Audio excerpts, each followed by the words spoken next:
Napangiti si Sandy na makita ang larawang kuha ni Mitch. Mukhang sa larawang niya talaga tila may nangyari nga sa kanila. Ate ha? Sawata ni Mitch na makitang nakangisi siya. Baka magalit si kuya nito eh. Alala nito na tila takot sa maging reaksyon ng tulog na lalaki. Huwag ka mag-alala. Hindi kita idadamay dito. Aniya na nakangiti. Saan mo kasi gagamitin yan? Tanong pa nito. Basta. Aniya at saka hindi na to papalabas ng silid ni Samuel. Bro, what the engagement? Agad na tanong ni Samuel sa kaibigang si Onofre. Nang puntahan ko sa bar na pag-aari nito at ng kaibigang kasosyo. Just planning, dude. Di ko pa nga alam kung paano eh. Anito na ikinatawan niya. That's new. Diba matinig ka sa babae? Ba't mukhang mawawalan yata ng bisa ang pagiging checkboy mo? Tawang baling dito. Napangiti dito na agad niya namang napansin. Wow, in love ka nga pala. Malala. Pangaalas ka pa niya kasabay ng pag-inom. Hindi niya alam na paparami na siya. At nang mapansin naman niya ng lalaki, sinita na siya. Aba, mukhang mas daig mo pang broken-hearted pare. Isang oras pa lang tayo dito, halos puno ng mesa natin ng puno ah. Puna nito.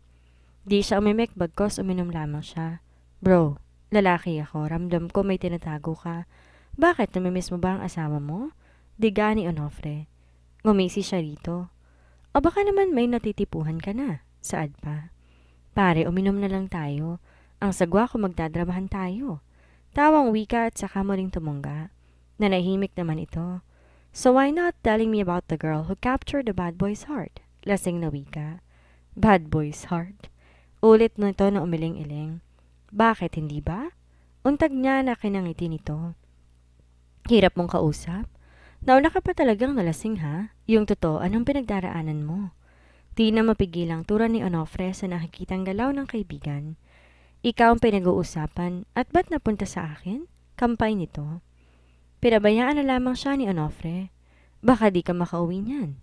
Babala na lamang ni Onofre. Ako pa? May kayabang wika at saka tumayo. O, saan ka pupunta? Awat pa nito. Uuwi na habang kaya ko pa. Sagot dito at medyo ramdam na rin kasi niyang pagkahilo. Di na siya inawat ito kaya nagtuloy-tuloy na siya. Napatigil lang siya kung saan siya uuwi ngunit mas pinasya niyang sa bahay umuwi kaysa kondo niya. Mas traffic ang papunta doon. Kahit papano nakauwi naman kahit medyo may tama na siya. Di ba nga niya maiwasang mapakanta habang binubuksan ng pintuan nila tsaka nagtuloy sa hagdan. I found a love for me. Darling, just dive right in and follow my lead. I found a girl, beautiful and sweet. I never knew you were that someone waiting for me. 'Cause we were just kids when we fell in love. Kanta niya at saka napailing. Naalala ng unang kinanta ang kantang iyon, nung araw na lumakad sa altar ang asawang si Janine. Nang matapat sa pintuan ng silid, napatigil pa siya, naalalang asawa. Pagpasok mabilis sinubad ang damit sa pagbagsak na humiga sa kama. Paglapat ng pagal na katawan natulog agad siya. Masayang-masaya si Sandy kinabukasan. Nagawa niya na kasing gawin ng isang bagay na alam niyang makapagpapalayo kay Gretel. Ngiti-ngiti siya nang pumasok si Samuel sa opisina nito. Mukhang masaya ka. Puna nito na ikinasimangot niya. Wala po to, sir. Sagot na formal. Kibit balikat naman to at saka umupo sa mesa nito. Can I have coffee, please? Saad nito. Okay, sir. In a bit. Aniya at saka mabilis lumabas upang tunguhin ang pantry. Kakaiba talaga ang pakiramdam na sandaling iyon nang bigla tumunog ang earpiece niyang nakasuksok sa isang tenga. Calling everyone. We have a mission. Urgent. Tinig ni Winona. Naalerto siya. What's happening? Agad na sabad. Whom you talking? Tinig sa kanyang likuran. Nakita ni Samuel na alam niya nang gamit niya ang kanyang earpiece. Sumagot si Angelique. Taka called us and they need backup. I think they're heading to Villarica as the prime suspect. Paliwanag ni Angelique. Alam na niya ang hawak itong kaso kaya't batid na susugod ang mga to sa bahay ng mga Villarica. Wait, is Heidi informed on this matter? Tanong sa mga kasamahan. No, you know what's happening with them, with Eric. Anito na batid na ang naisipabatid. Okay, fine, on my way. Aniya sa mga to. Mabilis niyang nilagay ang kape ni Samuel at inabot yun dito, total naroon na. Kape mo, sir. Tura nito at saka nagpaalam. No, you're not going anywhere. Giit nitong pigil. But I have to go, they need me. Giit niya at saka hindi na to pinakinggan pa. Sandy, come back! Tawag pa nito. Nabwisit na lamang si Samuel. Di niya naman nagawang sundan to dahil may conference sila. Di siya dapat mawala doon lalo pat aprobado na ng ilang kliyente ang kanyang proyekto. Samantala, sa kanto, malapit sa bahay ng mga Villarica ang assembly point ng mga to. Si Alexis ang nauna sa target at nagsilbing lookout. Wala raw kasi ang mga to na mag-doorbell si Alexis. Na makitang dumating na ang target, hinintay lang nitong makita na nakapasok na mga to sa target place. Agad nang binigay ang hudyat at mabilis na naging galaw ng mga kasamahan. Itaas sa mga kamay, ang malakas na saan ni Winona. Nalaki ang mata ni Heidi nang makita sila. Ano to? Bakit di niyo ako in-inform? Panguusig na tanong nito sa kanya na hindi niya masagot. Trabaho lang, Heidi. Utos ng boss. Anito sabay posa sa mag-ama. Sumama naman ang mga to hanggang sa headquarters. Naroon na silang lahat at hinihintay ang pagdating ni Taka at Norman. Palakad-lakad si Samuel sa loob ng opisina niya dahil hindi niya makontak si Sandy. Tumitingin sa orasan. 10 minuto na lang magsisimula na ang conference nila nang bumungad sa pintuan ng opisina si Gretel. Tila galit ang mukha nito. Sinasabi ko na nga ba eh. Anito sabay bato sa isang brown envelope. Nagtaka siya sa ginawa nito. Ano to? Maang na tanong. Kaya ba hindi mo ako masagot nang tanungin kita dahil may relasyon na kayo ng sekretary mo? Naiiyak na turan nito sa gigil. Ha? Maang naturan niya. Tsaka pinulot ang envelope. Gretel Felicity Mendoza. Basa niya sa nakalagay sa envelope at saka tumingin dito. Have a look. Anito na nakapamewang. Pagkuha niya sa laman ng envelope, ganun na lamang ang gulat niya na makita ang nasa larawan. Siya at si Sandy, nakahubad sa kanyang kama. Otomatiko, napakunot noo siya. Inalala kung kailan yun nangyari ngunit wala siyang matandaan. So wala talaga ako maaasahan sa'yo. Madali lang naman akong makaintindi, Samuel. Bakit kailangan mo pa akong paasahin? Inis nitong wika at saka umalis na. Muli, napatitig siya sa ilang piraso ng larawan, saka siya napailing. Are you ready? Tinig ni Carlos sa kanyang pintuan. Take charge of it. May emergency lang akong pupuntahan. Tell to them no worries. Their money will be back as soon as we're working. Bilin din ito at saka umalis. Agad tinawagan ng kaibigang si Onofre. Hello? Sagot naman kaagad nito. Hey bro, just wanna ask. May alam ka ba kung saan matatagpuan ang grupo ni na Sandy or Angelique? Tanong nito. Yeah, actually I'm heading there. Anito kaya't nang sabihin nito kung saan, agad niya yung tinungo. Nasa kalagitnaan yun ng baklaran. Medyo maraming tao at masikip ang eskinita na pinasok nila ni Onofre kasama ng isang lalaki. Na makita ang tila abandonadong warehouse, kinutok yun ni Onofre. Hindi aakalaing mga babae nagkukota roon dahil sa itsura nun. Nung walang nagbukas, binaril ni Onofre ang lock nito. Maraming tao doon ang nagulantang. Pagpasok nila, tila isang ordinaryong lugar lamang yon. Isang inabandonang bodega, ngunit masinop. Angelique, alam kong nandyan ka? Sigaw ni Onofre. Kaya't maging siya'y sinabayan na rin. Sandy, labas na! Malakas na sigaw. Sandy, I know you're here? Malakas na tinig ng isang lalaki. Samuel? Usal niya nang marinig ang tinig. Nabigla talaga si Sandy nang marinig ang galit na tinig ni Samuel, kaya agad lumabas at nakita, hawak na ni Onofre ang kasamaang si Angelique. There you are! Ani Samuel at saka siya hinila nito. Ano ba? Ines na piksin to sa kamay niya. Look what you've done. Alam mo bang iniwan ako ni Gretel sa ginawa mo? Ines na saad nito. Ha? Maang-maangang turan. Nagmamaang-maangan ka pa? Aniya at saka hinila ito. Hahabulin pa sana sila ng mga kasamahan nito, ngunit tinaas ni Sandy ang kamay, pahiwatig na okay lamang ito. Agad na binuksan ng kotse at pinasok to ng babae. Aray ko ha? Bakit ba inis na inis ka? Iniwan ka lang ng Felicity mo. Ines na turan dito.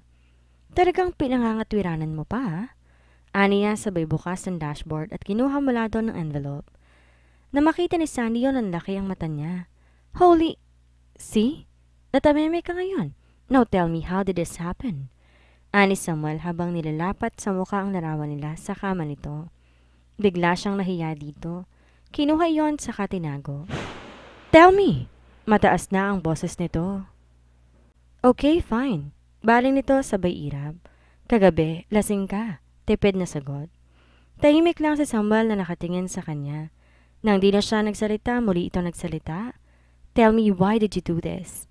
Tiim itong nakatitig sa kanya. Gusto mong mag-iwas ang tingin, hindi na nagawa. Sukol siya nito sa loob ng sasakyan nito. Dahil, aniya habang titig na titig ito sa mata niya. Hanggang sa di nakayanan at nagyuko siyang ulit hinawakan nito ang baba niya at tinaas ang mukha niya. Tsaka sinakop ng labi nito. Hinayaan na ni Samuel. Hahayaan na niya ang puso niyang muling tutibok. Masarap ang pakiramdam niya habang lasap ang labi ni Sandy. Kakaiba ang nararamdaman dito. Nang mahiwalay ang labi niya, agad nalilisan ang lugar na yon. Di dahil nais niyang pumunta sila sa iba't ibang lugar, kundi dahil nakaramdam siya ng kakaibang galaw ng tao sa paligid nila. Nakitang naten si Samuel. Anong meron? Agad na tanong. Kailangan natin makaalis? Agad na wika nito at pinasibad ang sasakyan nito. Di nga nagkamali dahil isang putok ng baril ang narinig, kasabay ng mga motorbike na sumusunod sa kanila. Yoko! Sigaw ni Samuel sa kanya nang bumalandra ito sa isang naglalako ng saging. Na makabawi si Sandy, agad na binunot ang baril niya, tsaka binuksan ang pintuan at pahigang binaril ang dalawang nakabuntot na motorbike. Agad hinila ni Samuel si Sandy na makita, sasama ito sa isang stool sa gilid ng daan. Thanks! Sabad naman si Sandy sa ginawang yon ng lalaki. Toon ang pansin ni Samuel sa daan, lalo pa, maigting ang kagustuhan ng sumusunod sa kanila. Hold on! Sa intersection? U-turn ka, sasalubungin natin sila? Utos niya kay Samuel. Are you serious? Anito na matiim na nakatitig sa kanya. Just do it! Now! Aniya no saktong intersection na. Ang bilis ng reflex ni Samuel at nag-U-turn ng kasunod ng sunod-sunod. Naputok ni Sandy sa partikular na sasakyan at motor. Halos tumigil lahat ng sasakyan. Sa buong paligid nila dahil sa nagsimulang karambulan ng mga sasakyang binaril ni Sandy. Napatigil na rin sila ni Samuel na makita na wala nang sumusunod sa kanila. Dali, lahat! Na makitang sira-sira ang sasakyan ni Samuel, tsaka lang siya na guilty. Sorry, niya. Habang nagsisidatingan ang mga pulis sa lugar upang mag-imbestiga, tiningnan niya lahat ng mga nabaril. Kung may buhay pa, kung sakaling may makapagduro, kung sino nasa likod ng lahat. Buhay pa to. Tinig ng isang paramedic sa lalaking nasa driver's seat ng isang sasakyang humahabol sa kanila. Mabilis nilapitan iyon at nilagay sa stretcher. Sana sa pamamagitan nito, malaman nila kung sino nang nasa likod ng sindikato. Nang dumating na mga pulis, wala silang nagawa kundi ang sumama sa mga to bilang kooperasyon sa isasagawang investigasyon. Habang hiwalay silang iniimbestigahan ng pulis, dumating ang leader nila. Nabigla siya. Matiim ang titig nito sa kanya kahit di niya alam kung bakit. Ikaw nga ang tagapagmana ni Dolfo. Maaaring alam nilang ikaw matagal na nilang hinahanap. Wika nito banggit ang pangalan ng amang si Rodolfo. Anong alam mo sa perang nasa kamay ng aking ama? Tanong sa leader. Nasa isang silid sila ng 2 lamang. Nasa interrogation cell sila kasi katatapos lang siyang i-interrogate ng isang pulis. Isang malaking operasyon ng aming kinasa ng araw na iyon, panimula ng leader at saka tuluyang tinanggal ang panyo sa mukha nito. Naparanok siya na makitang malalim na sugat na halos sumati sa mukha nito. Pagdating namin sa target area na sinabing gagawin ang bintahan ng droga ay 2 panig. Malaki to dahil hindi lamang sa Metro Manila kundi maging Region 4A at 4B. Malinis ang lugar dahil sinigurado namin talaga na nakapwesto ang buong team namin. Nung nagdatingan ng 2 grupo, hindi pa man kami nakakalapit, biglang nagsabugan ng ilang granada. Di namin malaman kung sinong kalaban sa gulo ng pangyayari. Nagkatakbuhan, nagkabarilan. Nang maramdaman kong tila nauubos na kami, talagang pinuntiri ako ang lugar kung saan nagkabayaran. Doon nalaman kong nagkautakan ng 2 grupo, kaya na makuha ng isang grupo ang droga, hindi ito nagbayad. Sa labis ng galit ng isa, hinablot nito ang bag kung saan ang pera, dahilan upang mapalapit sa akin. Mabilis ko kinuha yon at tumakbo. Hinabol nila ako. Sa dami nila at sa gulo, binato ko yon sa likod ng isang pick-up. At tayong plate number lang ng pick-up ang aking nakuha. Hanggang sa di kalayuan nasukol nila ako. Ngunit bago nila ako tuluyang mapasakamay, dumating ang isa kong tauhan at rumaragasa ang sasakyan nito. Mabilis akong sumamparoon upang tuluyang makatakas, pero nang lingunin ko ang mga to, inihanda ang isang pasabog. Kasabay ang pagtalon ko kung saan dahilan, halos mabasag at masirang mukha ko. Mahabang kwento nito. Ngunit di malinaw sa kwento nito kung paano napasa kamay ng ama ang pera. Pero paano napunta sa aking ama ang pera? Maang na tanong. Matagal na panahon. Halos 2 taon ako sa Amerika para magamot ako. Hindi ko na napagtuunan yon, isipin mo. Ilang taon na rin ba ang lumipas? 15 o 14? Matagal na panahon din silang naghanap. Pero nang nagbalik ako nun sa Pilipinas, pumunta agad ako sa LTO. Nalaman ko kung sino may-ari ng pick-up. Pero ang sabi niya hindi niya nakita. Hanggang sa mabanggit niya ang iyong ama. Kasi raw noon biglang nag-resign ito bilang caretaker driver. Kung san-san ko hinanap hanggang nahanap ko na nga. At napag-alaman kong ginamit niya to upang bumuo ng isang kumpanya. Dahil mahilig sa sasakyan ay dito niya ginamit ang pera. Nito. Sa kwentong yun ang leader medyo napaisip siya. She was 5 at 1 taon naman si Michelle. Di niya masyado matandaan pero may parteng naaalala niyang mahirap sila. Namamasukan ng ama. Marahil masyado siyang bata ng panahong yon at di pa lubos na makaalala. Kung gayon, pera ng sindikato, ang perang pinangpatayo ng aking ama sa kumpanya nito. Pero bakit nila kami tinutugis? Wala namin sa amin ng kumpanya, sabad niya. Nasa pangalan mo. Kung makukuha ka nila ng buhay, magagawa mo ibigay sa kanila sa isang pirma mo lang? Saad pa nito. Ikaw magiging susi sa lahat. May naisip akong paraan para lumabas ang ulo ng sindikatong to. Ano? Balik niyang tanong. Ang gawin kang pain. Hindi maaari. Ang baritonong tinig buhat sa kanilang likuran. Nabigla silang dalawa ng leader na makitang papasok na roon si Samuel. Hindi siya maaaring pain? Giit nito. Samuel, labas ka dito. Gagawin ko kung anong gusto ko. Saad ni Sandy. Hindi. Hindi ako aalis at mas lalong hindi ako papayag sa nais mo. Are you insane? This is a syndicate. Notorious. Bulalas nito. Gusto ko to, Samuel. Gusto kong gawin para matapos na. Giit din niya. Paano kung may mangyari sa'yo? Paano kung mapatay ka? Paano si Michelle? Paano? Paanong ano? Paano ako? Ayoko mawala ng babaeng minamahal. Ayoko na. Ayoko. Hawak ni Samuel sa kanyang braso. Tila nanlambot siya sa sinabi niya ni Samuel. Mahal daw niya ako. Paulit-ulit na sambit sa utak niya. Hindi ka pwedeng sumama sa grupo ninyo hanggat hindi ko nalalaman kung sinong traidor sa inyong kasamahan. Traidor? Sabad ng leader nila. Oo, ikaw. Dapat bilang leader, kilala mo bawat miyembro mo. Isa sa kanila ay kasapi ng sindikatong mismong tinutumba ninyo. Kaya siguro hindi nyo sila masilu-silo dahil bawat galaw niya ay kontrolado niya. Tura ni Samuel sa leader nila. Nakitang napaisip ito. Tila nililimi lahat hanggang sa mapakayom ng kamao. Hindi maaaring siya. Sino? Tiningnan muna siya nito.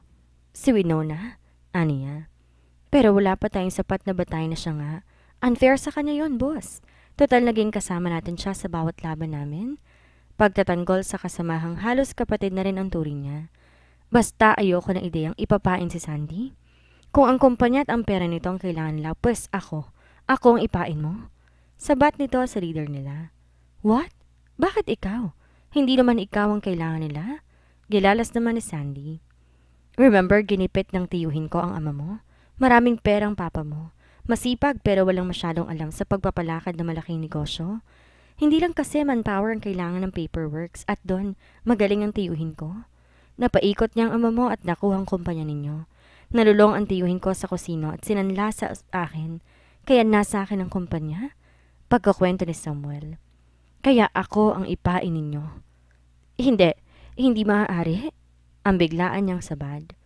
Tumingin si Samuel sa kanya maging ang leader. Bakit? Nililigtas na nga kita. Saad ni Samuel. Dahil, hindi alam ko anong isusunod na sasabihin. Dahil ayoko mapahama ka. Aniya. Okay lang naman sa akin. Saad naman agad ni Samuel. Hindi okay, okay? Sige na dahil mahal din kita. Ayokong mawala ka sa akin. Sunod-sunod na wika niya sa lalaki na nagulat din ang mukha. Nang hindi niya matagalan ang gulat sa mukha nito, tila gusto niya lang tumakbo papalayo doon. Para nakakainsulto yun sa kanya. Umamin siya pero tulala lang to. Sandy, talaga? Mahal mo rin ako? Gulat pa ring tanong nito. Tumango siya. Say it again. Ani Samuel na di pa rin makapaniwala. Yes, mahal din kita, Samuel. Ani niya. Inawakan siya nito sa mukha. Can you say it again? Say it again, please. Sumamo nito. I love you. Tama na ha, nandyan pa si boss. Baka marindit maupakan ka. Sawata ng dalaga kay Samuel. Napangiti na lang si Samuel habang ang boss lumalalim ang pag-iisip at tila sa ilang sumamburat na katotohanan, lalo na sa pagkakakilala ng miyembro ng espiya ng sindikato. Boss, okay ka lang ba? Untag niya rito. Oo. Kung itong paraan para matigil lahat, kailangan nating tapusin ang laban na magkakasama. Nang tumingin sa kanilang dalawa ito, pinilit kumite. Samuel, mahalin mo si Sandy. Sa abot ng aking makakaya, protektahan mo siya. Pero isa lang din ang payo ko gaya ng mga lalaking napapalapit at napapangasawa ng mga tauhan ko. Hayaan ninyong tapusin muna namin ang misyon namin. Bilang ama nila po, protektahan ko sila, pero kailangan ko sila. Sana hindi ka maging hadlang para malutas namin to. Dantay nito ng kamay sa balikat ni Samuel. Makakaasa po kayo. Tutulong ako para sa ikalulutas sa lalo madaling panahon. Sabad naman ni Samuel. Na magpaalam ang leader, sumunod na ring nilisan ang lugar na yon. Paglabas nila, naroon si Carlos at inabot sa kanila ang susi ng isang sasakyan. Saan tayo pupunta? Secret. Anitong nakangiti. Di nga, ani niya. Saan pa? Anito sabay abot ng larawan nila sa kama. Tumawa si Sandy. In fairness, mukhang perpektong pagkakakuha ni Mitch. Bakit ka nakangiti? Tudso ni Samuel. Mitch took this photo. Isn't it perfect? Puri pa niya. Yeah, you look so beautiful in that. Kung alam kong nasa kama kita, hindi na kita pakakawalan pa. Maswerte na lang ako, tulog na tulog ka. Aba, ayoko maglakad sa altar na LV. Biro sa lalaki. LV? Oo, LV. Louis Vuitton. Tawang wika niya. Di pa rin gets ang lalaking ibig sabihin nun pero nanaig masarap na pakiramdam, lalo tuloy ang umamin na ito sa nararamdaman sa kanya. Pagdating sa bahay, masayang sumalubong si Mitch. Aha, ano ite? Aniya sa nakitang holding hands nila ni Samuel. We're on, ani Samuel. Tama naman ah. Nung mapakunot noo si Sandy. Yes, pero as in, very casual. I know your personality, pero di ba pwedeng maging sweet kahit minsan? Basag kay Samuel. Tumawa na malakas si Mitch. Kayo kakaon pa lang nag-aaway na. Kuya, sweet daw. Patikman mo nga tong si ate para mas lalong ma-inlove sa'yo. Baka hindi photoshoot lang ipagawa sa akin yan. Makuha lang matamis mong oo. Pili ang tura ng kapatid sabay kindat. Tumawa na lang si Samuel. Sweet ba? Ay! Biglang tili nang yumuko ito at pumangko kay Sandy. Ahi! Ani Mitch. Na makarating sa sala, naroon at abalang nag-aayos si Salve. Ibaba mo kaya ako? Awat ni Sandy ngunit tila paninindigan nito. Saan mo ba ako dadalhin? I think you need a shower, ani Samuel. Agad naman ang laki ang mata ni Sandy. Mabaho na ba ako? Aniya sabay amoy sa sarili. Natawa si Samuel sa ginawang yan ng babae. You have to shower to freshen up. Masyadong stressful ang nangyari. Para naman makapagpalit ka before dinner. Wika naman ni Samuel. Ay! Sabay na sa adin na Mitch at Salve. Sweet ni Kuya, di ba? Untag ni Mitch. Na maipasok niya si Sandy sa silid na laan dito, agad siyang lumabas para maligo rin sa silid. Ngunit paglabas, halos magulat siya na makitang naroon si Salve. Ano ba naman, Salve? Ba't ka ba nang gugulat? Sir naman, di pa naman ako mukhang multo Katwa pa nito. Ano yun? Kasi sir, anito sabay hawak sa batok. Kasi babali ka. Aniya at saka nilabas ang wallet, kinuha ang pera at saka binigay dito. Okay na ba yan? Anito. Ngumiti ito ng ubod tamis. Thank you sir. Ngiting wika na halos aabot sa tenga nito. Ngumiti ito ng ubod tamis. Papasok niya sa pintuan niya na maulinigang tinanong ito ni Mitch. Okay pala pag mag-love si sir, no? Di masyado masungit. Natatawang wika pa ni Salve kay Mitch. Sa narinig na pailing-iling na lamang siya. Halos 30 minuto nang matapos at bumaba na siya. Naroon na rin silang lahat. Manang, anong ulam natin? Agad na tanong dito nang umupo sa upuan niya at magkabilaan ng magkapatid. Eto na sir, ani ng kusinera nila. Syadong bisugo? Sinigang na bisugo? Paksiw na bisugo? Anito. Halos bigel ang hagikik ni Sandy na makita ang mukha ni Samuel. Bumaling to sa kanya kaya tumigil siya pero di mapigilan talagang mapahagikik. Ngayon alam mo na ang bisugo. Ani nga sa lalaki. Sir, masarap to. Huwag mo lang hahalikan. Sabad pa ni Salve. Dahilan para mas lalong matawa si Sandy. Ngunit napatigil siya ng kunin ni Samuel at nagkamay na kumain.